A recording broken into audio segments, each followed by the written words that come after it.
অভিশপ্ত ইহুদিরা মহাসত্যকে সব সময় অস্বীকার করে। তারা পূর্বের নবীদেরকে, বনি ইসরায়েলের নবীদেরকে হত্যা করেছে, আর মুহাম্মদুর রাসূলুল্লাহ সাল্লাল্লাহু আলাইহি সাল্লামের রিসালাতকে তারা স্বীকার করে নাই। মুহাম্মদ সাল্লাল্লাহু আলাইহি সাল্লামকে চিনার পরও তারা ইসলামকে কবুল করে নাই। আল্লাহ বলেন তাদের সমস্ত আমল বরবাদ হয়ে গেছে, আর তাদের দুনিয়াতেও কিছু নাই, আখিরাতেও কিছু নাই। এটা শুধু ১৫০০ বছর আগের ইহুদিদের ক্ষেত্রেই প্রযোজ্য, না ইহুদিদের উত্তরসূরি যারা এখনো আছে তাদের ক্ষেত্রেও প্রযোজ্য? দেখেন, আপনি বলবেন যে আমরা মানতে পারবো না এই কথা, কারণ আমরা জানি পৃথিবীতে ইহুদিরা সবচেয়ে ধনী, ঠিক না? একজন ফকির বা ভিক্ষুক আপনার কাছে ভিক্ষা করে ১০ লাখ টাকাও যদি জমা করে, তারপরও সে মিসকিন এবং ভিক্ষুক, কারণ সম্পদ তো তার না, এটা আপনার, ঠিক না? ইহুদিদের হাতে যে সম্পদ কুক্ষিগত আছে, এটা পৃথিবীর মানুষের সম্পদ। তারা অন্যায়ভাবে, ধোঁকাবাজির মাধ্যমে, অসৎ ব্যবসার মাধ্যমে, সুদের মাধ্যমে সঞ্চয় করেছে। তাদের দুনিয়াতেও কিছু নাই, আল্লাহ বলেছেন আখিরাতেও কিছু নাই। দেখেন দুনিয়াতে যে কিছু নাই, বিশেষজ্ঞরা বলে থাকে যে সমগ্র পৃথিবীর ৭৮% অর্থনীতি যুক্তরাষ্ট্র কন্ট্রোল করে। বলে ৭৮% অর্থনীতি কারা কন্ট্রোল করে? আমেরিকা। আর সেই আমেরিকার অর্থনীতি কন্ট্রোল করে রকচাইল্ড ফ্যামিলি। এই রকচাইল্ড হচ্ছে ইহুদি পরিবার। যুক্তরাষ্ট্রের যত বদমাশি, মানবতা বিরোধী কাজ পৃথিবীতে আমেরিকা করতেছে, তার সবকিছুর পিছনে ইহুদি লবি কাজ করে, আর টাকা ঢালে রকচাইল্ড ফ্যামিলি। আপনার নাম শুনেছেন, আপনার এই যে ফেসবুক কোম্পানি, ঠিক কিনা? তারপরে ইমল মাস্ক, টেসলা কোম্পানি, সব ইহুদি। বিল গেটস, সেও ইহুদি। বলবেন ওদের তো টাকার অভাব নাই। হ্যাঁ, টাকা আছে, টাকা ওদের নাই, এটা আমাদের টাকা। টাকা কাদের? কিন্তু এত কিছু থাকার পরও সারা বিশ্বে ইহুদিদের একটি রাষ্ট্র নাই। কথা বলেন, আছে রাষ্ট্র? বলবেন ইসরায়েল? না, এটা তো রাষ্ট্র না, এটা তো জবরদখল। এটা কি? আপনার ১ বিঘা একটা বাড়ি আছে, এলাকার দুষ্ট লোক, শয়তান কিছু আছে না, বিকাউস, এসে আপনার বাড়ির অর্ধেকটা দখল করে একটা বিল্ডিং উঠেছে। এখন আপনি তো দুর্বল, সে তো এলাকার সন্ত্রাসী, তাকে আপনি কিছু করতে পারছেন না। আদালতে যাবেন, আপনি রায় পাবেন না, কারণ ওর পয়সা আছে, ঠিক না? এলাকার গণ্যমান্য ব্যক্তি ওর পক্ষে কথা বলবে, আপনার পক্ষে কেউ নাই। তারপরও বাড়িটা কি তার না আপনার? আপনার না? সে কি? জবরদখলকারী। সারা পৃথিবীতে ইহুদিদের এত টাকা থাকতে একটা ভূখণ্ড নাই, একটা রাষ্ট্র নাই, ঠিক কিনা? ইহুদিদেরকে আমরাও ততটুকু চিনতে পারি নাই অ্যাডলফ হিটলার যতটুকু চিনতে পেরেছি। শুধু হিটলারকে গালি দেওয়া হয়, হিটলার ইহুদি হত্যা করছে। ৭০ লক্ষ ইহুদি হত্যার পরে পোল্যান্ড এবং হাঙ্গেরি এবং অস্ট্রিয়াতে কিছু ইহুদিকে জার্মানে সে বাঁচায় রাখছিল। সে তার স্ত্রী, সে তার পিএস কে বলে গিয়েছিল, এই ইহুদিগুলোকে আমি মারতে পারতাম, মারলাম না, রেখে গেলাম, ভবিষ্যৎ পৃথিবীর মানুষ বুঝবে হিটলার কেন ইহুদিদেরকে হত্যা করেছে। আমরা কি হিটলারের কথাটা সত্য বলে প্রমাণ পেয়েছি? হিটলারের জন্য দোয়া করতে মন চায়, কিন্তু করতে পারি না, লোকটা ঈমান আনে নাই। নতুবা মানবতার পক্ষে কল্যাণে ইহুদিদের দৌরাত্ম্যকে চূর্ণ বিচূর্ণ করে গোটা বিশ্ব মানবতাকে সে অনেকটা নিরাপদ করে গেছে। খাড়েরা বিরামপাড়া মুমিন মুসলমান কবরবাসীদের আত্মার মাগফিরাত কামনায় আজকের ওয়াজ ও দোয়া মাহফিলের সম্মানিত সভাপতি হযরত মাওলানা আব্দুল হান্নান সাহাব, বারাকাল্লাহু ফি মুরি, উপস্থিত উলামায়ে কেরাম, তুলাবায়ে ইজাম, বিভিন্ন প্রান্ত থেকে চরম ব্যস্ততার মধ্যেও ছুটে আসা আমার মুসলমান ভাই ও বন্ধুগণ, সকলকে হৃদয়ের গভীর থেকে জ্ঞাপন করছি মোবারক।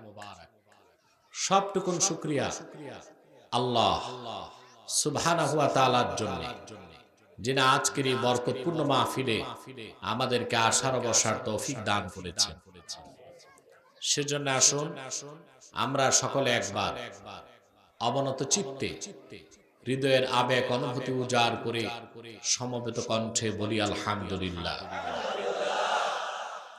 অগণিত অসংখ্য দরুদ ও সালাম আল্লাহর সৃষ্টির প্রধান আকর্ষণ, বিশ্ব সভার সভাপতি, সকল নবী রাসূলগণের মাথার তাজ, শামসুল হিদায়াত, বদরুদ্দুজা, সাইয়্যিদুস সাকালাইন, ইমামুল মুরসালিন, খাতামুন নবিয়্যিন ওয়াল মুরসালিন, আফতাবে নবুওয়াত, শাহনশাহে রিসালাত, সরকারে দো জাহান, সুলতানুল মদিনা, নবিয়ুল আম্বিয়া, হুজুরে আকরাম, নূরে মুজাসসাম, নূরুন আলা নূর, সাইয়্যিদিনা হাবিবিনা শফিঈনা মাওলানা মুহাম্মদ সাল্লাল্লাহু আলাইহি ওয়াসাল্লামের উপর আল্লাহ পাক যাকে আজ থেকে ১,৫০০ বছর আগে প্রেরণ করেছেন, সর্বশ্রেষ্ঠ ও সর্বশেষ নবী ও রাসূল হিসেবে, যার পরে আজ পর্যন্ত পৃথিবীতে অবশ্যই কোন প্রকার এই নবী কিংবা রাসূল অবশ্যই আসে নাই, অবশ্যই এখনো নাই, অবশ্যই কিয়ামত পর্যন্ত আসবে না। সম্মানিত সুধী, আপনারা হিসেবে তো সকালবেলা চলে এসেছেন, নাস্তা করে এসেছেন, আলহামদুলিল্লাহ। প্রোগ্রামটা আসলে আমি দিনের প্রোগ্রামগুলো জোহরের পর দিয়ে থাকি, বাদে জোহর আমার কোনো সময় ছিল না বলেই আমি সকালে প্রোগ্রামটি দিয়েছি আপনাদের। আর আলহামদুলিল্লাহ আপনারাও কোন ব্যক্তির আকর্ষণে নয়, শুধুমাত্র কোরআন কারীমের আকর্ষণে সকালবেলা ছুটে এসেছেন, আলহামদুলিল্লাহ। সাউন্ডটা স্টেবল করতে হবে। মাইকম্যান কোথায়? সাউন্ডটা কি স্টেবল করতে হবে। এটা বারে কমে কেন? এতবার মাইক ধরতে হয় না, একবার ঠিক করে দাও, তারপর ৩ ফুট পিছে দাঁড়াও। সাউন্ডটা ক্লিন লাগবে একেবারে, আর আমার কানে যেন আওয়াজ না আসে। প্রিয় ভাই বন্ধুগণ, আপনারা যারা এসেছেন, বসে আছেন এবং দাঁড়িয়ে আছেন, এখানে আসার পেছনে পার্থিব, জাগতিক, সামাজিক, রাজনৈতিক কোনো স্বার্থ নেই। ঠিক, আমরা এসেছি শুধুমাত্র আল্লাহ ও তার হাবিব হুজুর পুন-নূর সাল্লাল্লাহু আলাইহি সাল্লামের রেজামন্দি হাসিল করার জন্য। প্রিয় ভাই বন্ধুগণ, এই যে এসেছেন আল্লাহর কোরআনকে কেন্দ্র করে, ঠিক কিনা? এখানে আপনারা সব দলের লোক আছেন, বিভিন্ন পীর সাহেবের মুরিদ আছেন, বিভিন্ন রাজনৈতিক দলের কর্মী আছেন, কিন্তু আমরা সকল দলমতকে, দলীয় পরিচয়কে পরিত্যাগ করে একটি পরিচয় এখানে বসে গেছি, আমরা মুসলমান। আর তা সম্ভব হয়েছে আল্লাহর কোরআনকে কেন্দ্র করে আসার কারণে। এই কোরআন কারীম গোটা বিশ্বের মানুষের জন্য আল্লাহর পক্ষ থেকে হেদায়েতকারী হিসেবে এসেছে, ঠিক না? না, কোরআন শুধু মুসলমানের জন্য আসছে? সবার জন্য। আল্লাহ কোরআন কারীমে বলেছেন, শাহরু রমাদানাল্লাযী উনজিলা ফীহিল কুরআনু হুদাল লিন-নাসি ওয়া বায়্যিনাতিন মিনাল হুদা ওয়াল ফুরকান। হুদাল লিন-নাস, পৃথিবীর সকল যুগের, বর্ণের, বংশের মানুষের জন্য আল্লাহর পক্ষ থেকে হেদায়েতকারী হলো কোরআন। মানুষ তো মোটামুটি ভালো আছেন, আওয়াজ তো ছোট হয়ে গেল, আরেকটু জোরে সুবহানাল্লাহ। পৃথিবীর সব মুসলমানের জন্য কোরআন হেদায়েতকারী এবং রহমত। বুঝতেছেন? অবিশ্বাসী, কাফের, মুশরিক, অবিশ্বাসী, নাস্তিক, সংশয়বাদী, তাদের জন্য কোরআন রহমত না, হেদায়েতকারী। আর মুসলমানের জন্য হেদায়েতকারী এবং রহমত। সুবহানাল্লাহ। এটা আল্লাহ তাআলা কোরআন কারীমে বলেছেন। আল্লাহ রাব্বুল আলামিন বলেন ওয়া নাযালনা আলাইকাল কিতাবা তিবয়ানান লিকুল্লি শাইইন ওয়া হুদাও ওয়া রাহমাতাও ওয়া বুশরা লিল মুসলিমিন। আল্লাহ পাক বলেন মুহাম্মদ সাল্লাল্লাহু আলাইহি ওয়াসাল্লাম, এই কোরআন আপনার উপর আমি নাজিল করেছি তিবয়ানাল লিকুল্লি শাই, সব কিছুর সুস্পষ্ট ব্যাখ্যা হিসেবে। যে কোরআনে আকাশের উপরের কথা আছে, জমিনের কথা আছে, ধুলোকের কথা, ভুলোকের কথা, জলের কথা, স্থলের কথা, দূর অন্তরিক্ষের কথা, মহাশূন্যের কথা, ইহজাগতিক কল্যাণ পরজাগতিক মুক্তির জন্য যত নীতি আছে, কি অর্থনীতি, সমাজনীতি, রাষ্ট্রনীতি, সংস্কৃতি, শিক্ষানীতি, বিজ্ঞান, দর্শন, প্রযুক্তি, বিজ্ঞানের যত শাখা আছে, কি physics, chemistry, zoology, botany, cosmology, সব কথা আমি আল্লাহ সূক্ষ্মাতি সূক্ষ্মভাবে, পুঙ্খানুপুঙ্খভাবে কোরআনে বলে দিয়েছি। আফসোস, সে কোরআন থেকে আমরা মুসলমান আজকে দূরে। কোরআন শরীফ পড়ি, সম্মান করি, বিশ্বাস করি, অনুসরণ করি না। এই যে ঠিক যে বললেন তাও তো ঠিক মতো বললেন না।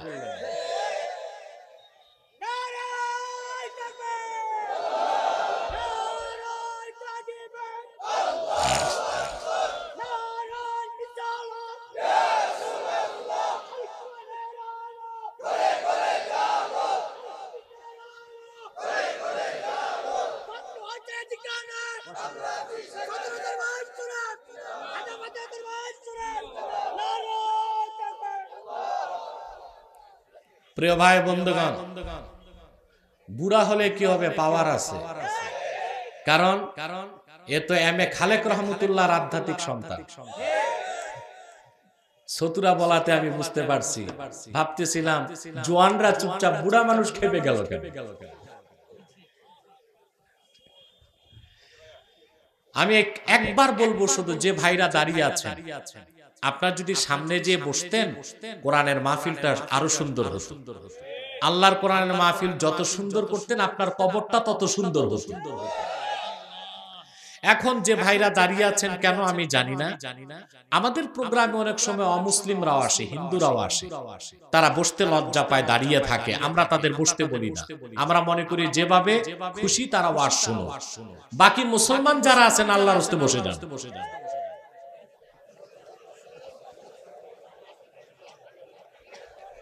একেবারে স্বেচ্ছাসেবক সহ বসে যান। তোমরা বসে যাও, সব বসে যাও।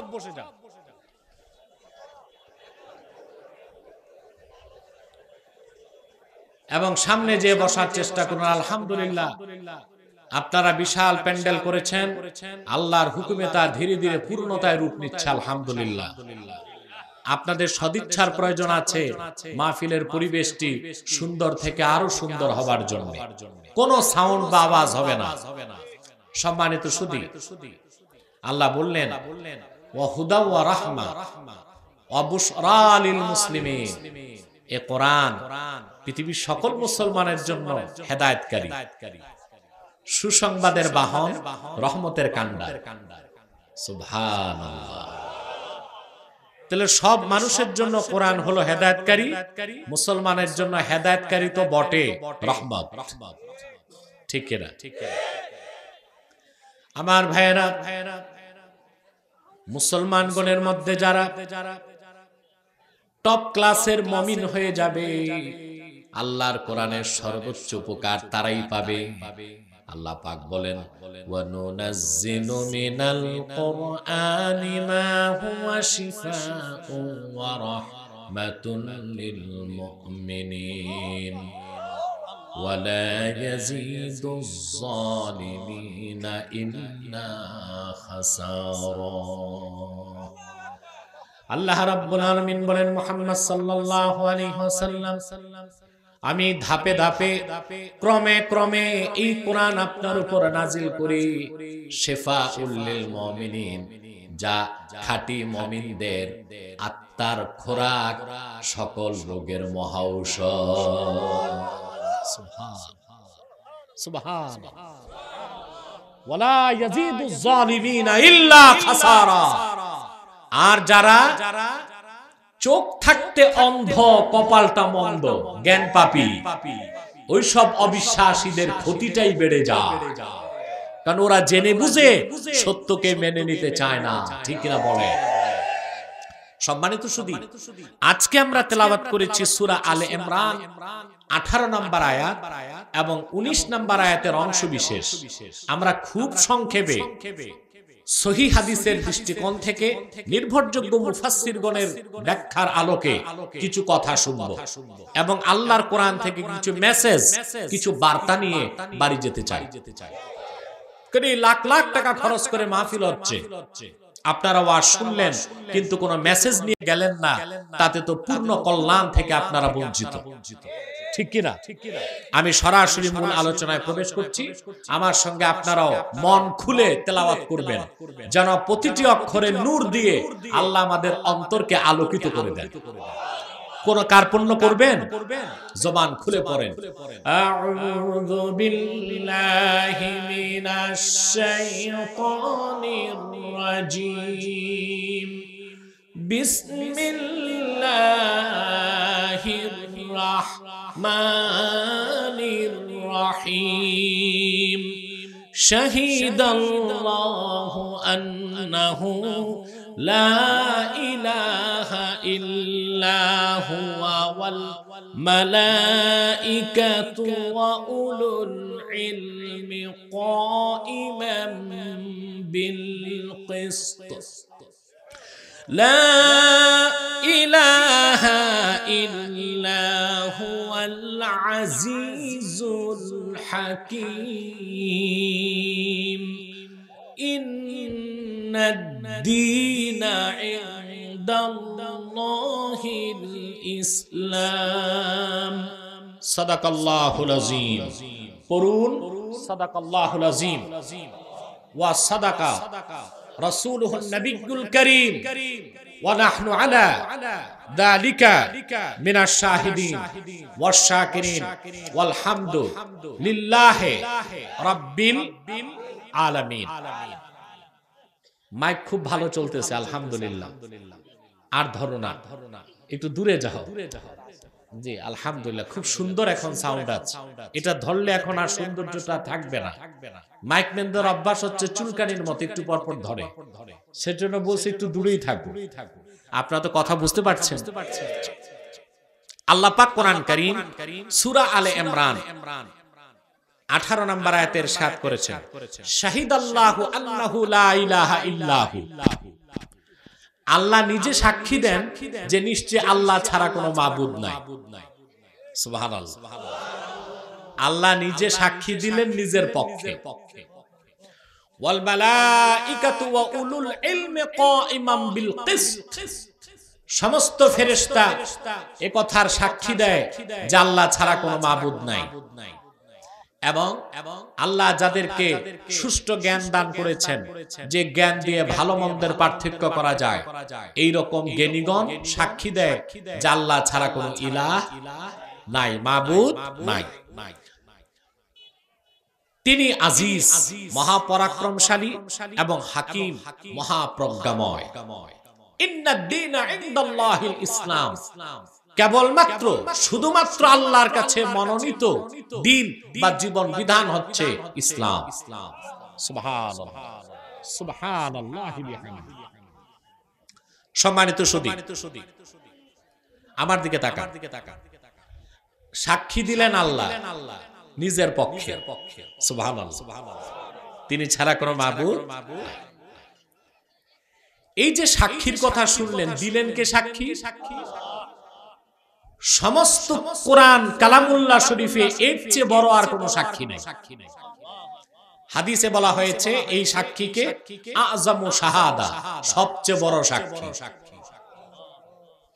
উমদাতুল কারি শারহু সাহিহুল বুখারীতে আল্লামা বদরুদ্দিন আইনি রাহমাতুল্লাহ এই আয়াতের ব্যাখ্যা উল্লেখ করেছেন বুখারী তরজমাতুল বাবের ব্যাখ্যা করতে যে শাম দেশ থেকে ১৫০০ বছর আগে রাসূল করিম সাল্লাল্লাহু আলাইহি ওয়াসাল্লামের জামানায় দুইজন ইহুদি আলেম মদিনা মুনাওয়ারাতে আসলো। শাম চিনতে পেরেছেন? এখন তো শাম নামে কোনো দেশ পাচ্ছেন না। শাম কাকে বলা হয়েছে? চারটা রাষ্ট্রকে। কয়টা? সিরিয়া, যার রাজধানী দামেস্ক, জর্ডান, যার রাজধানী আম্মান, লেবানন, ফিলিস্তিন, ইরাকের একটা অংশ নিয়ে শাম। কথা বুঝতেছেন? এই শাম দেশে ছিল ইহুদিদের বড় বড় আলেম। তারা রাসূল করিম সাল্লাল্লাহু আলাইহি ওয়াসাল্লামের জামানায় শাম দেশ থেকে আরবে গেল। মদিনাতুল মুনাওয়ারাতে পৌঁছার পর একজন আরেকজনকে বলতেছে, তাওরাত কিতাবে যে আখিরি নবী মুহাম্মদ সাল্লাল্লাহু আলাইহি ওয়াসাল্লামের কথা আল্লাহ বলেছেন, আমরা তো ওনার শহর মদিনা মুনাওয়ারায় চলে এসেছি। সুবহানাল্লাহ। তাওরাতে, ইনজিলে এবং পূর্ববর্তী সমস্ত আসমানি কিতাবে আল্লাহ তার হাবিব মুহাম্মদ সাল্লাল্লাহু আলাইহি ওয়াসাল্লামের আরশচুম্বী মর্যাদার কথা তুলে ধরেছে। ইহুদিরা খুব ভালো করে জানতো মুহাম্মদ সাল্লাল্লাহু আলাইহি ওয়াসাল্লাম আল্লাহর রাসূল। বিশ্বাস কেন করে নাই? ওটা কিসমত খারাপ, ঠিক না? কিন্তু রাসূলুল্লাহকে ওরা কি রকম চিনতো? আল্লাহ কোরআনে বলেছেন, ইয়ারিফুনাহু কামা ইয়ারিফুনা আবনাআহুম।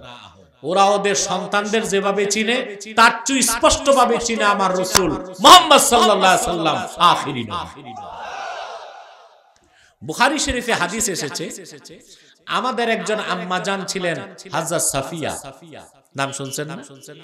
সাফিয়া বিনতু হুয়াই ইবনে আখতাব। আমাদের একজন আম্মা জান, ওনাদের বাড়ি ছিল খায়বার। খায়বার হচ্ছে মদিনা শরীফ থেকে, মদিনা মুনাওয়ারা থেকে 170 কিলোমিটার দূরে, যেখানে ছিল আরবের প্রাচীন ইহুদিদের সবচেয়ে বড় দুর্গ।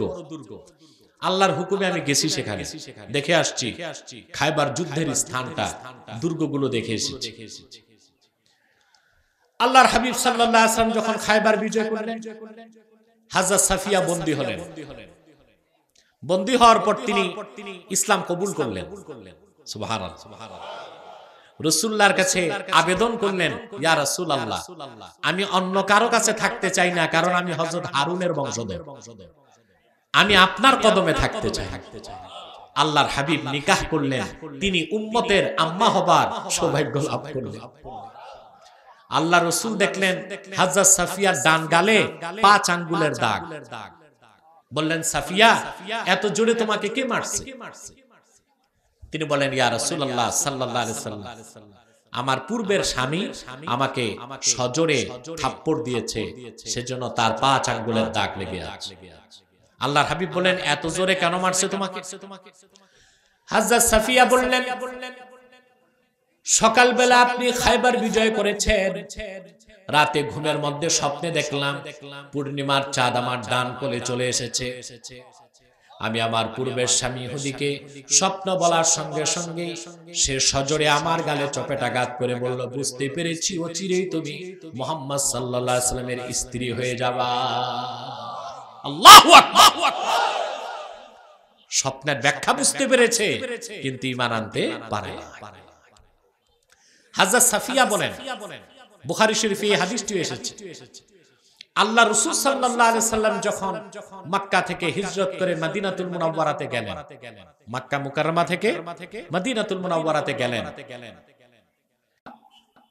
হুয়াই ইহুদিদের সবচেয়ে বড় আলেম এবং নেতা সেই যুগে, হুয়াই বিন আখতাব আর আমার চাচা দুইজন মদিনা শরীফ গেল আল্লাহ রাসূল সাল্লাল্লাহু আলাইহি ওয়াসাল্লামকে দেখার জন্য। বাবা চাচা দুজন ফিরে আসলো। ফিরে আসার পরে আমার দিকে তাকান না, ফিরে আসার পরে আমি দেখি আমার বাবা আর চাচা কানে কানে কথা কয়, আমারে শুনতে দেয় না। বুঝলেন?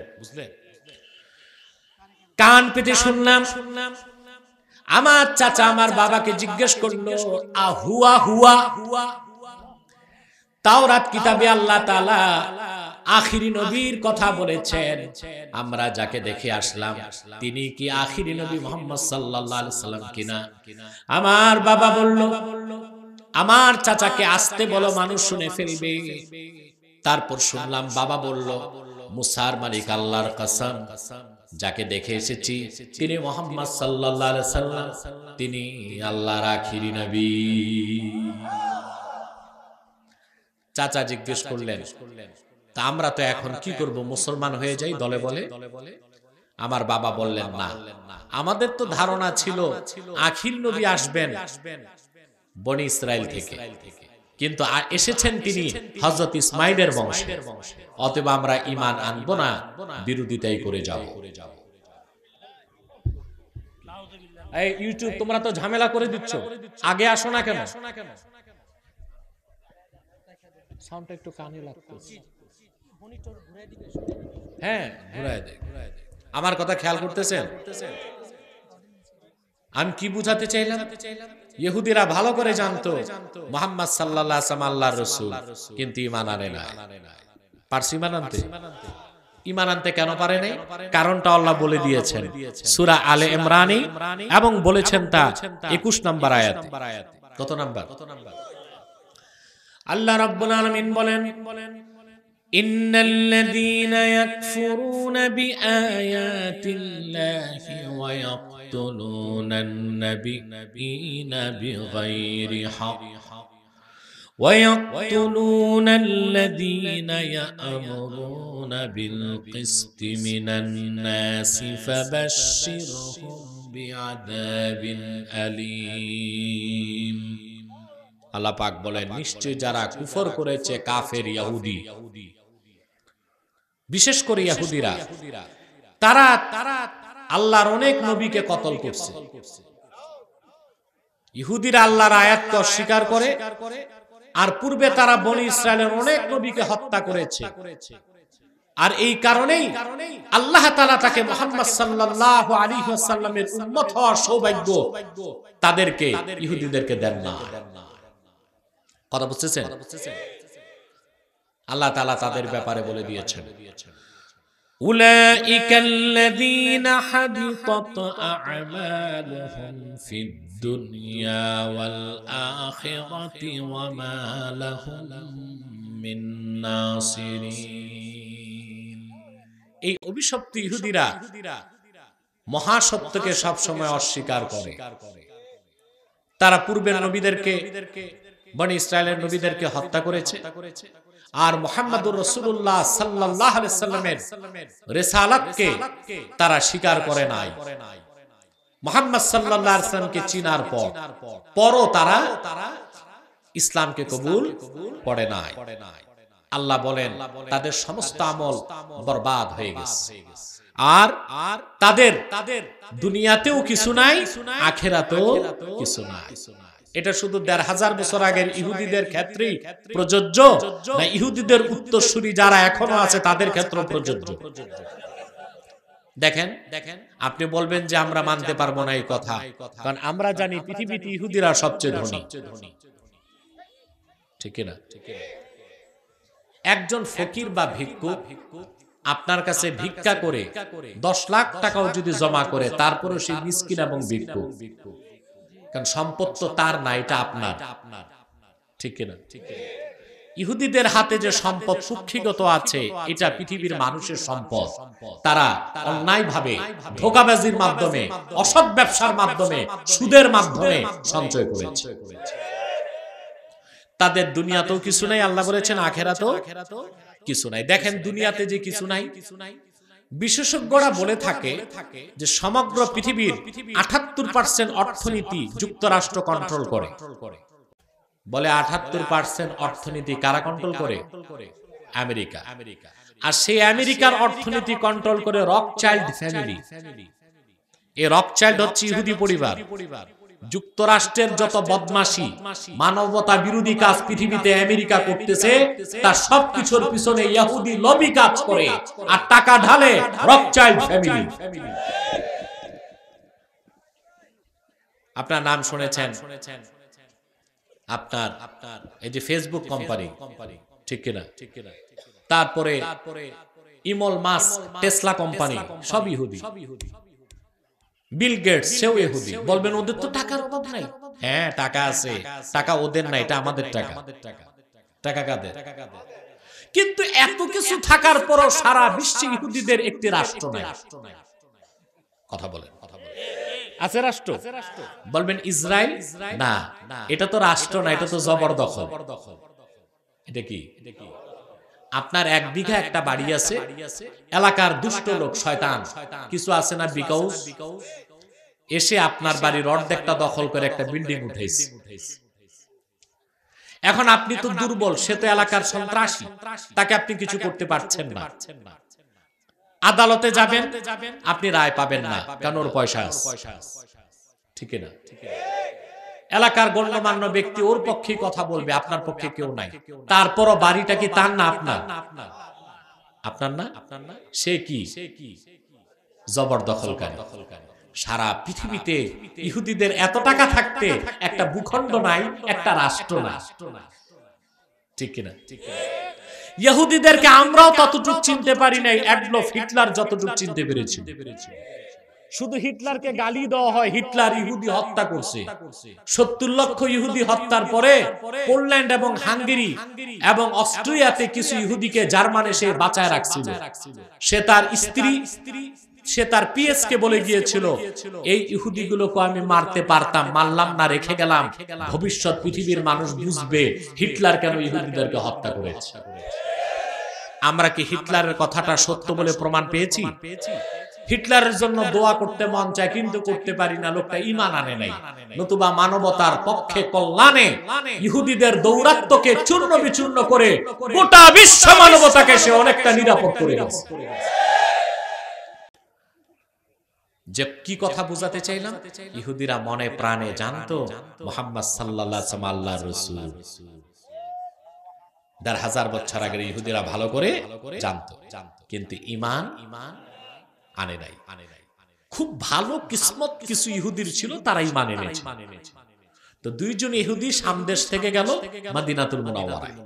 মদিনা মুনাওয়ারা দেখেই সুবহানাল্লাহ, ওরা বুঝে গেছে যে আমরা আখিরি নবী মুহাম্মদ সাল্লাল্লাহু আলাইহি সাল্লামের শহর মদিনা মুনাওয়ারায় চলে এসেছি। একজন আরেকজনকে বলে, ভাই যেহেতু মদিনা মুনাওয়ারাতে চলে এসেছি, চলো একটু আল্লাহর রাসূলের কাছে যাই। দুজন আল্লাহর রাসূলের কাছে গেলেন, রাসূলুল্লাহর কদমের সামনে আদবের সাথে বসলেন।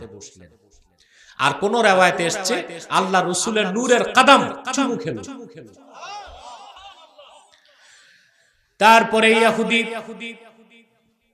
দুজন বিখ্যাত আলেম ইহুদি ধর্মের আল্লাহর হাবিবকে বললেন, ইয়া রাসূলুল্লাহ, ইয়া হাবিবাল্লাহ, আপনি আল্লাহর রাসূল, আমাদের তাতে কোনো সন্দেহ নাই, তবে একটি প্রশ্ন করব, আপনি যদি উত্তর দেন এক্ষুনি আপনার হাতে কালেমা পড়ে মুসলমান হয়ে যাব।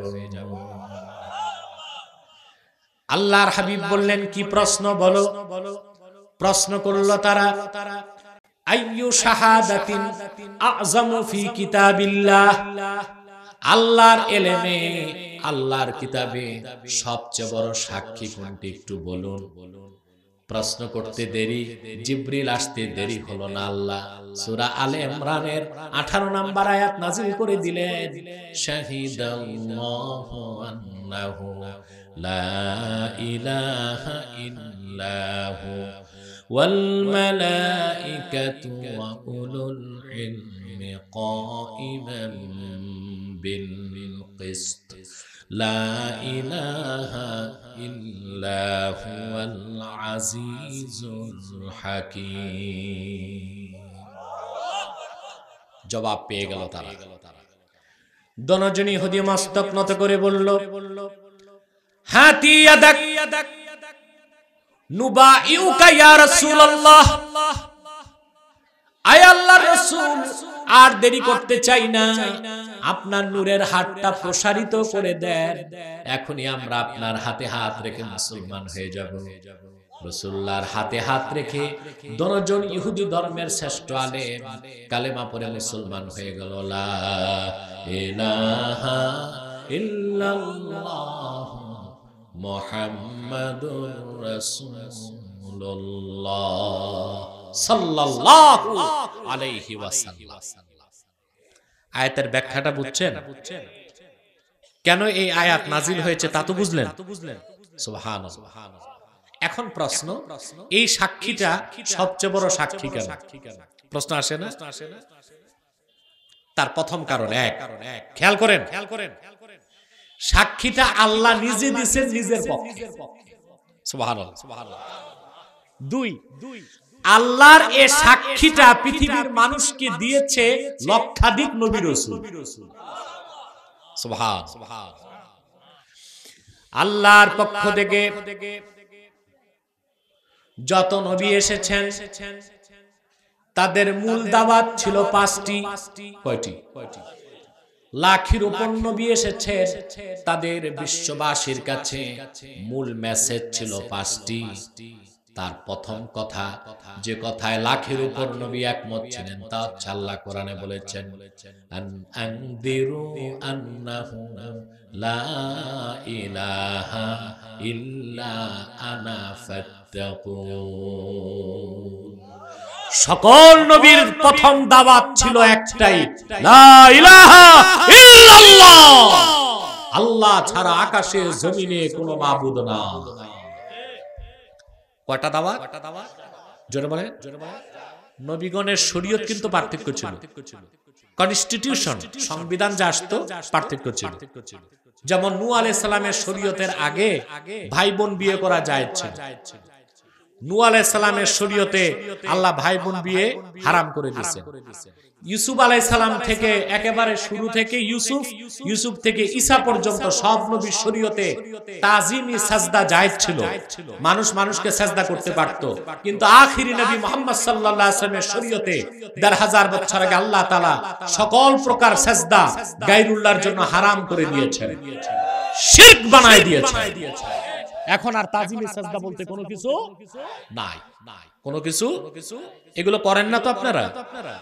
এগুলো জনপুর ফুরফুরা আরো যারা আছে হক্কানি পীর মাশায়েখ খাঁটি আহলে সুন্নাত আহলে হক, তারা এই সব বেদাত ও শিরকি কাজ করে না। পরে অনেক জায়গায় দেখা যায় মুরিদ পীরকে সাজদা করতেছে। জিজ্ঞেস করি কেন? বলে এটা তাজিমি সাজদা। আচ্ছা, তাজিমি সাজদা করো কেন? আল্লাহর কোরআনে কোথাও তাজিমি সাজদা বলতে কোনো সাজদা নাই। একটা সাজদার কথা আসছে, সাজদাতুত তাহিয়্যা, সম্মানসূচক সাজদা। তাহিয়্যা সম্মান করে সাজদা করার আগে নিয়ম ছিল, আগের শরীয়ত। এখন আগের শরীয়ত মানলে কি ঈমান থাকবে না রাসূলুল্লাহ শরীয়ত মানতে হবে? আরে ভাই, তুমি রাসূলুল্লাহ শরীয়ত মানবা না, তুমি সুন্নি দাবি করবা, তুমি তো মুসলমানই হইতে পারবা না। আগে তো মুসলিম হইতে হবে, তারপর না সুন্নি, নাকি? এখন দেখেন বলে এটা সাজদায়ে তাহিয়্যা। এখন আমাদের শরীয়তে আল্লাহ তাহিয়্যা কি দিবেন? সালাম। আপনি যদি আপনার পীরকে সালাম দেন আসসালামু আলাইকুম, তিনি সমান জবাব দিবে ওয়া আলাইকুমুস সালাম। কিন্তু তার উপর সুন্নত হচ্ছে, কিন্তু তার উপর হুকুম হচ্ছে ডবল জবাব দেওয়া, ওয়া আলাইকুমুস সালাম ওয়া রাহমাতুল্লাহ বলবে। ঠিক কিনা বলেন? তাহলে পীরকে যদি সম্মান হিসেবে তাহিয়া হিসেবে একটা সাজদা করো, পীরের উপর তো দায়িত্ব হয়ে যায় মুরিদকে 2টা সাজদা করবে। কথাটা বুঝেন নাই? এটা সাজদা তাহিয়া, সাজদা তাহিয়া। তাহিয়া মানে আপনি তাহিয়া আমাদেরকে আল্লাহ দিবেন কি? সাজদা না সালাম? তো সালামের নিয়ম কি? আপনাকে কেউ যদি একবার বলে আসসালামু আলাইকুম, আপনি উত্তর ডবল দিবেন, ওয়া আলাইকুমুস সালাম ওয়া রাহমাতুল্লাহ। তাহলে যদি সাজদা তাহিয়াকে মানতে হয়, তাহলে পীর মুরিদ পীরকে একটা সাজদা দিবে, পীর মুরিদকে, তাইলে এটাকে সাজদায়ে তাহিয়া বলা যাবে। এই নিয়ম তো শরীয়তে নাই। আছে? শরীয়তের হুকুম কি? সালাম। হুকুম কি? সালাম। বড়জোর মাথা সোজা রেখে কদম বুসি করতে পারেন, মুসাফা করতে পারেন, কিন্তু মস্তক নত করার কোনো সুযোগ নাই। নবীদের শরীয়তে পার্থক্য ছিল। কি ছিল? পার্থক্য ছিল। আমার ভাইয়েরা, কিন্তু লক্ষাধিক নবী রাসূলগণ 5টি বিষয়ে একমত ছিলেন। তার প্রথমটাই হচ্ছে লা ইলাহা ইল্লাল্লাহ। লক্ষাধিক নবী রাসূলগণ দ্বিতীয় যে বিষয়ে একমত ছিলেন তা হচ্ছে মুহাম্মাদুর রাসূলুল্লাহ ইমামুল মুরসালিন খাতামুন নবী। আদম থেকে ঈসা লাখের উপর নবী এই কথার সুসংবাদ দিয়ে গেছে যে শোনো, আমরা কিন্তু তোমাদের কাছে এসেছি একটা সংবাদ পৌঁছায় দিতে, আল্লাহর আখিরি নবী মুহাম্মদ সাল্লাল্লাহু আলাইহি ওয়াসাল্লাম, ওনার আগমন যখন হবে আমাদের শরীয়ত মানার কোনো সুযোগ নাই, মুহাম্মদ সাল্লাল্লাহু আলাইহি ওয়াসাল্লামের উপর তোমাদের ঈমান আনতে হবে, তিনি আল্লাহর সর্বশ্রেষ্ঠ সর্বশেষ নবী ও রাসূল। সুবহানাল্লাহ। শুধু কি তাই, কোরআন কারীমে আল্লাহ বলেছেন ওয়া ইদ আখাযাল্লাহু মিসাকান নাবিয়্যিন, এই আয়াতের তাফসীরে হযরত আলী আর ইবনে আব্বাস দুজন একমত পোষণ করেছেন, আদম থেকে ঈসা পর্যন্ত লাখের উপর নবীকে নবুয়ত দেবার আগে আল্লাহ ওয়াদা করছেন, যদি আমার নবী মুহাম্মদ সাল্লাল্লাহু আলাইহি ওয়াসাল্লামের আগমন হয় তাহলে তোমাদের আর নবুয়ত বাকি থাকবে না, তোমাদের উপর ফরজ হবে আমার নবী মুহাম্মদ সাল্লাল্লাহু আলাইহি ওয়াসাল্লামের উপর ঈমান এনে মুসলমান হবা, তোমরা তার উম্মত হবা। সুবহানাল্লাহ। এই জন্য আল্লাহ রাসূল মুহাম্মদ সাল্লাল্লাহু আলাইহি ওয়াসাল্লাম তিনি নবিয়ুল আম্বিয়া, সকল নবীগণের নবী। সুবহানাল্লাহ।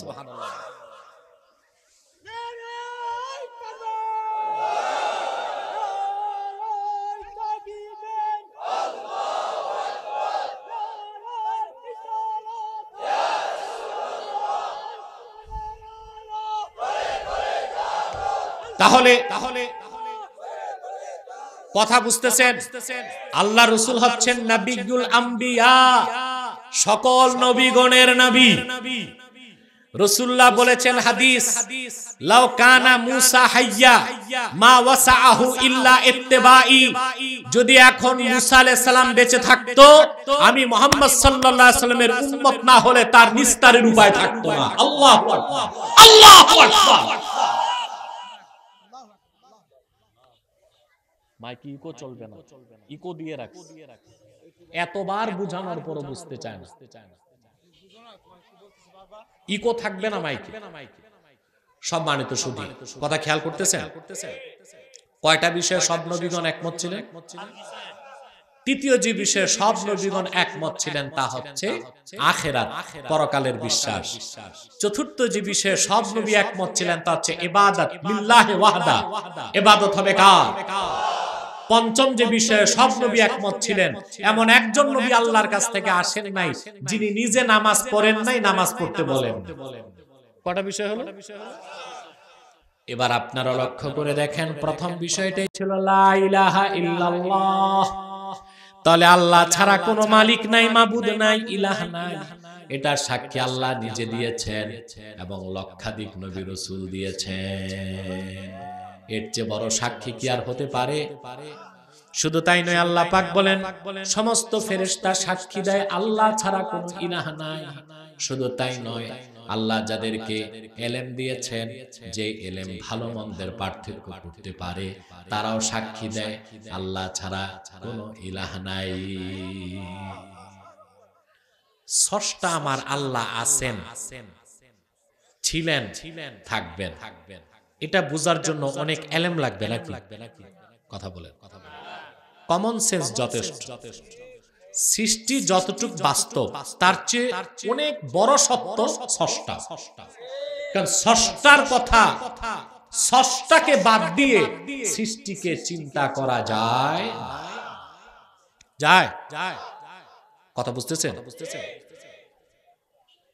ইমাম আযম আবু হানিফা রাহমাতুল্লাহর জামানায় কুফাতে, ইরাকের কুফাতে এক গ্রিক দার্শনিক আসছে, নাস্তিক ছিল। নাস্তিক বুঝেন তো? অ্যাথিস্ট।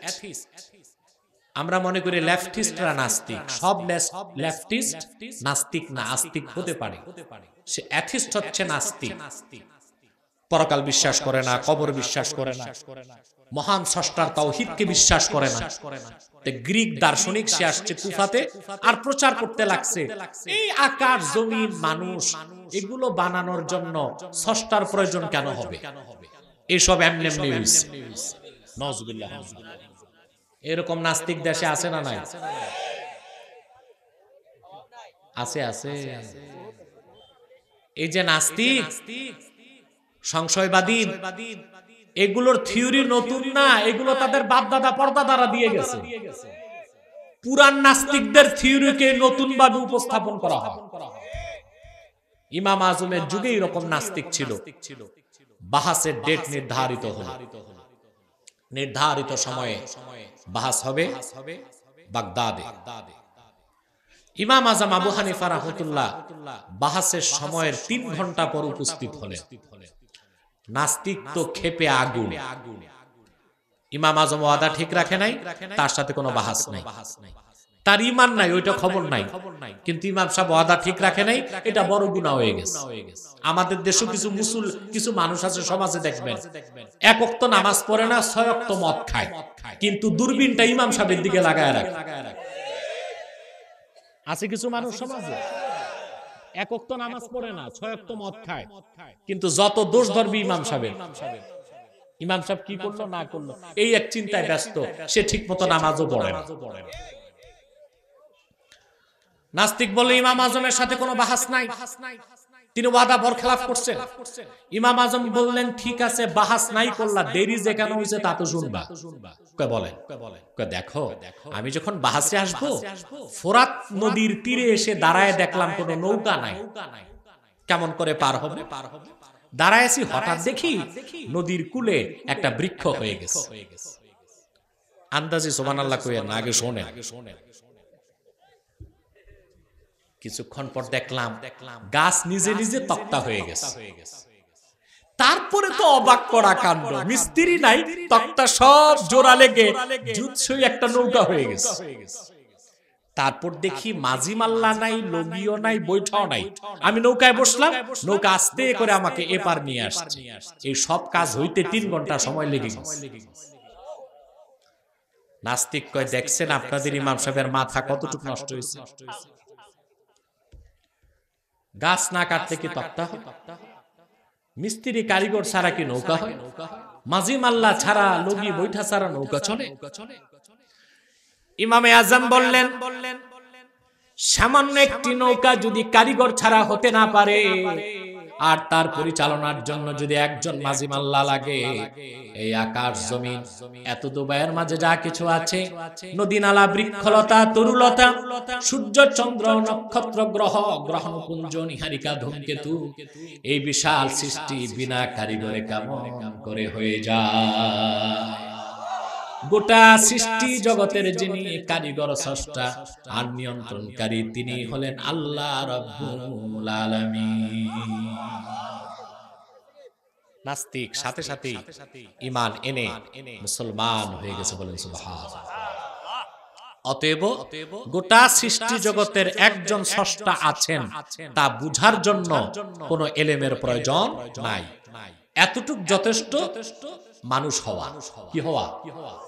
এই এতটুকু যে বুঝবে না, ওইটা মানুষ না, ওইটা আকৃতিতে মানুষ হলো, প্রকৃতিতে জানোয়ারের চেয়েও খারাপ। নাস্তিকরা।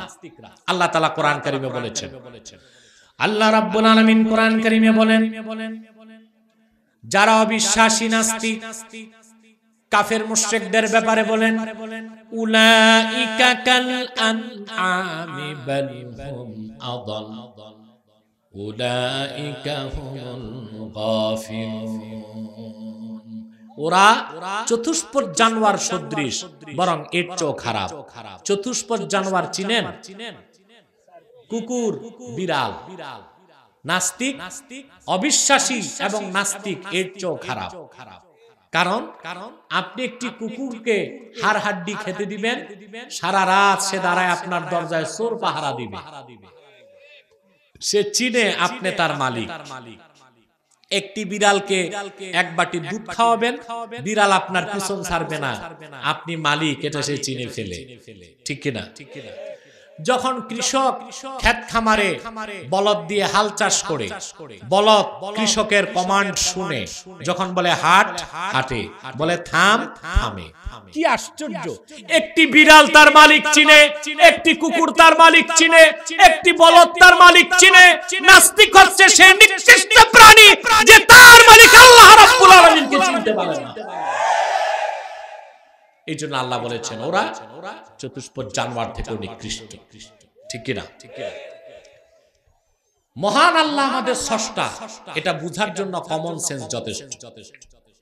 ইমাম আবু হানিফার কাছে একটা প্রশ্ন গেল যে পৃথিবীর যেই প্রান্তে ইসলামের দাওয়াত পৌঁছে নাই ওই এলাকার মানুষের হাসর কি হবে? তারা কি বেহেশতে যাবে না জাহান্নামে যাবে? প্রশ্নটা কি আপনাদেরও? কথা বুঝেন। পৃথিবীর যে প্রান্তে এখনো কোরআনের দাওয়াত পৌঁছে নাই ওই এলাকার মানুষগুলোর হিসাব কি হবে? ওরা তো ইসলামকে দেখেই নাই, ওরা তো ইসলাম কি জানেই না, আল্লাহর কোরআনের আওয়াজ তাদের কানেই ঢুকে নাই, পুরা মানব সভ্যতার সাথেই তাদের কোনো যোগাযোগ নাই, সম্পর্ক নাই, এমন কিছু এলাকা আছে না? ইমাম আজমের কাছে প্রশ্ন আসলো তাদের হাসর কি হবে? তারা কি বেহেশতে যাবে না জাহান্নামে যাবে? এই প্রশ্নটা কি এখনো হতে পারে? এমন অঞ্চল আছে পৃথিবীতে? আমি দুইটা উদাহরণ দিচ্ছি। একটা হচ্ছে অ্যামাজন জঙ্গল, নাম শুনছেন? পৃথিবীর সবচেয়ে বড় জঙ্গল অ্যামাজন, 9টা রাষ্ট্র নিয়ে একটা জঙ্গল। বড় অংশটা হচ্ছে ব্রাজিলে। কোথায়? ব্রাজিলে প্রায় 70 লক্ষ বর্গ কিলোমিটার একটা জঙ্গল। বিজ্ঞান এটাকে বলে the lunch of the earth, পৃথিবীর ফুসফুস। তার মানে সমগ্র পৃথিবীতে মানব জাতির বেঁচে থাকার জন্য যে অক্সিজেনের প্রয়োজন আমার আল্লাহ পাক তা অ্যামাজনের জঙ্গল নামক ফ্যাক্টরি থেকে 20% বানায় দেন। অক্সিজেনের 20% আসে কোত্থেকে? অ্যামাজন থেকে। বিজ্ঞানের পক্ষে এখনো অ্যামাজনের ভিতরে সবটুকু দেখা সম্ভব হয় নাই। স্যাটেলাইট থেকে তারা কিছু ছবি নিয়েছে, ভিডিও দেখা যায়, ওই ভিডিওটা আমিও দেখেছি। দেখা যায় সেখানে প্রচুর মানুষ আছে ভিতরে, উলঙ্গ না, তাদের পোশাক আশাক আছে, তাদের সংস্কৃতি আছে, তারা আনন্দ করে, কথাও বলে। ওই লোকগুলোর কাছে তো আল্লাহর কোরআনের দাওয়াত পৌঁছে না। হাসরে তাদের হিসাব কি হবে বলেন? জান্নাতে যাবে না জাহান্নামে? প্রশ্ন আসে। এরপরে যারা মেরু অঞ্চলে থাকে, বরফে, তাদেরকে বলা হয় এস্কিমো। কি বলা হয়? ওরা বসবাস করে যে বরফে মেরু অঞ্চলে, ওখানে তাপমাত্রা সব সময় থাকে -20 ডিগ্রি সেলসিয়াস। 20 ডিগ্রি বুঝেন? বাংলাদেশে এখনো তো পুরা শীত পড়ে নাই। পুরা শীত পড়লে আমাদের অঞ্চলে ঢাকা, নারায়ণগঞ্জ, আপনাদের বিবাড়িয়াতে থাকে 14, 15, 16, বুঝলেন? 4 ডিগ্রি সেলসিয়াসে পানি বরফ হয়ে যায়। আর 4 ডিগ্রির থেকে নিচে আরো বেশি ঠান্ডা, 1 ডিগ্রি, তারপর -1, -2, ওখানে তাপমাত্রা -20 ডিগ্রি। ওখানে তারা থাকে। ওখানে ধান হয় না, চাল হয় না, আগুনও জ্বালানো যায় না। খায় কি তারা? রিজিকের মালিক আমার আল্লাহ সেখানেও তাদের রিজিক রেখেছেন। বিজ্ঞান গবেষণা করে সেখানে যারা বিজ্ঞানীরা গিয়েছে তারা দেখেছে সে বরফ অঞ্চলের মানুষের জন্য আল্লাহ পাক তাদের পায়ের তলায় বরফের নিচে তাজা মাছ রেখে দিয়েছেন। বরফ খুঁড়ে খুঁড়ে সেই তাজা মাছ বের করে তারা খায়। রান্নার প্রয়োজন হয় না, রসগোল্লার মতো মিঠা মিঠা লাগে। সুবহানাল্লাহ। সেখানে ওই এলাকার একটা মানুষকে এস্কিমো যদি ফ্রিজে ভরে কোন রকম প্লেনে বাংলাদেশে আনেন, তাকে ফ্রিজ থেকে বের করলে তার গলে যেতে 10 মিনিট লাগবে। বাংলাদেশের তাপটা তাদের কাছে আগুনের মতো লাগবে। বর্তমান হিসেবে এই এস্কিমোদের সংখ্যা 1 লক্ষ। কত? 1 লক্ষ। তাদের কাছে এখনো আল্লাহর কোরআনের দাওয়াত পৌঁছে নাই। হাসরে তাদের হিসাব কি হবে? প্রশ্ন আসে না? তুর পাহাড়ে বললেন আল্লাহ তোমাকে দেখতে চাই। আল্লাহ জবাব দিলেন লান তারানি, কখনো দেখতে পারবে না তুমি। হযরত মুসা ছিলেন অভিমানী, তিনি বললেন আল্লাহ না দেখে তুর পাহাড় ছাড়বো না।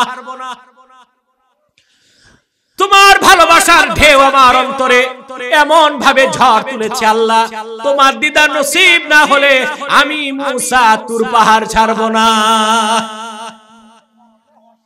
আল্লাহ পাক বললেন ঠিক আছে মুসা, ফাইনালের আগে একবার টেস্ট হোক, দেখি তুমি ক্যান্ডিডেট হতে পারো কিনা। আল্লাহ বললেন উনজুরিলাল জাবাল, পাহাড়ের দিকে তাকাও। মুসা নবী তাকালেন, 70,000 নূরের পর্দার ভিতর থেকে জামালি নূরের একটি ছটা আমার আল্লাহ পাক তুর পাহাড়ে ছাড়লেন। গোটা পাহাড়টা জ্বলে খাক হয়ে গেল। মুসা দাঁড়ায় থাকতে পারে নাই, বেহুশ হয়ে তুর পাহাড়ে লুটায় পড়লো। এক ঝলক আল্লাহর নূর দেখতে পারেন এই মুসা, কিন্তু আখিরি নবী, নবীগণের মাথার তাজ মুহাম্মদুর রাসূলুল্লাহ সাল্লাল্লাহু আলাইহি ওয়াসাল্লাম ১৫০০ বছর আগে আল্লাহর দাওয়াতে আল্লাহর মেহমান হয়ে ধুলক বুলক ছাড়িয়ে ৭ আকাশ পারিয়ে সিদরাতুল মুনতাহার উপরে লা মাকান ওয়ালা জামানের উপরে ৭০,০০০ নূরের পর্দা পার হয়ে আল্লাহর আরশে আজিমে যে চর্ম চোখে আল্লাহকে দেখেছেন। কিভাবে দেখেছেন আল্লাহ বলেন, মা যাগাল বাসারু ওয়া মা তাগা। মুসা তো আমারে দেখতে পারে নাই, কিন্তু আমার দোস্ত মুহাম্মদ সাল্লাল্লাহু আলাইহি সাল্লাম যখন আমি আল্লাহকে দেখেছে, ওনার দৃষ্টি আঁকা বাঁকা হয় নাই, সীমা লঙ্ঘন করে না। লাখের উপর নবী কানে আল্লাহর কথা শুনে সাক্ষী দিয়েছেন আল্লাহ এক, কিন্তু আখিরি নবী, নবীগণের মাথার তাজ মুহাম্মদ সাল্লাল্লাহু আলাইহি ওয়াসাল্লাম ১৫০০ বছর আগে আমার আল্লাহর কথা কানেও শুনেছেন, আমার আল্লাহকে চোখেও দেখেছেন। সুবহানাল্লাহ বলবেন। আমার আল্লাহকে মুহাম্মদ সাল্লাল্লাহু আলাইহি সাল্লাম ১৫০০ বছর আগে চোখেও দেখেছেন, আল্লাহর কথা কানেও শুনেছেন। তাহলে বোঝা যায় আল্লাহ এক, লাখের উপর নবীর সাক্ষী একদিক, আর রাসূলুল্লাহর সাক্ষী আরেক দিক। কোন সাক্ষীর ওজন বেশি? জোরে বলেন মুসলমান। সুবহানাল্লাহ বলবেন না? আল্লাহর হাবিব মুহাম্মদ সাল্লাল্লাহু আলাইহি সাল্লাম সাক্ষী দিয়েছেন আল্লাহ ছাড়া কোনো মাবুদ নাই। সেজন্য আল্লাহ বলেছেন, শাহিদাল্লাহু আন্নাহু লা ইলাহা ইল্লাহু ওয়াল মালাইকাতু ওয়া উলুল ইলমি কাইমান বিল কিসত লা ইলাহা ইল্লা হুয়াল আজিজুল হাকীম। এটা আল্লাহর একত্বের পক্ষে সবচেয়ে বড় সাক্ষী, এর উপরে আর কোনো সাক্ষী না। এতটুকু বুঝতে পেরেছেন? আল্লাহ তাআলা এখানে দুটো সিফত বয়ান করেছেন। ইয়া আল্লাহ, আমি তো খেয়ালই করি নাই, প্রায় ১ ঘন্টা চলে গেছে, আপনাদের কষ্ট হয়ে গেছে। বাস আর কিছু সময় ইনশাআল্লাহ, আর ১৫ মিনিটে মুনাজাত করে দিচ্ছি।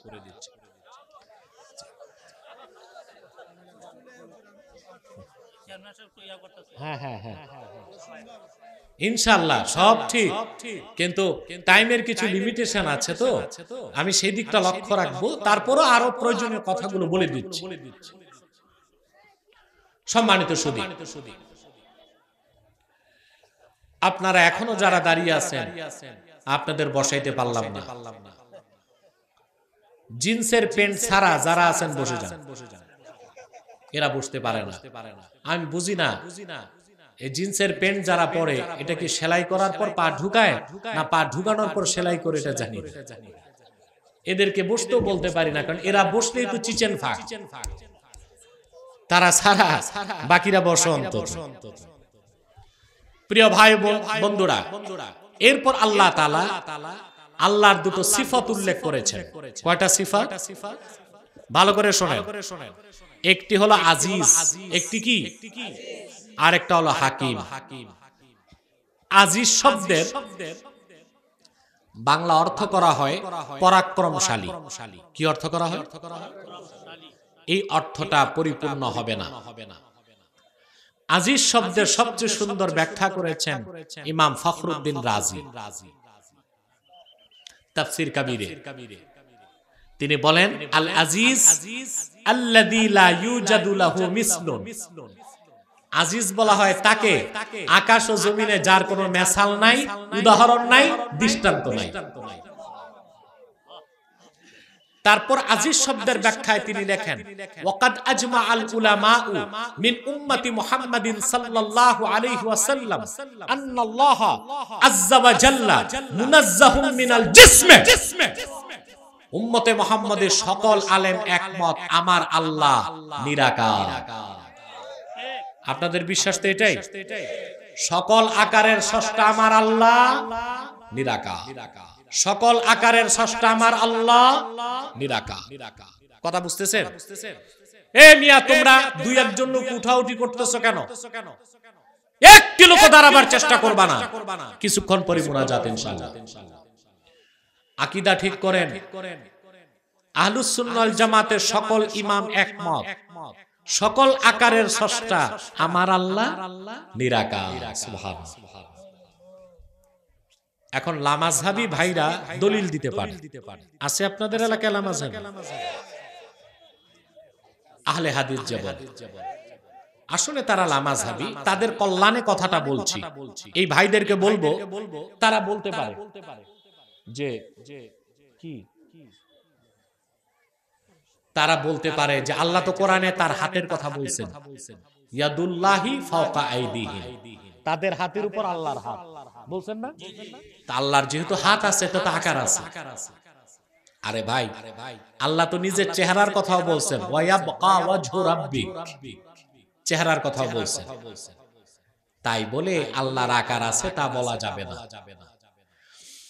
এই হাত কি রকম হাত, আল্লাহর চেহারা কি রকম চেহারা, ইমাম আবু হানিফা শারহু ফিকিল আকবরে ব্যাখ্যা করেছেন, ফালাহু ইয়াদুন ফালাহু ওয়াজহুন লাইসা কা উজুহিনা ওয়ালাহু ইয়াদুন লাইসা কাইদিনা ওয়ালাহু রিজলুন লাইসা কারজুলিনা লাইসা কামিসলিহি শাই।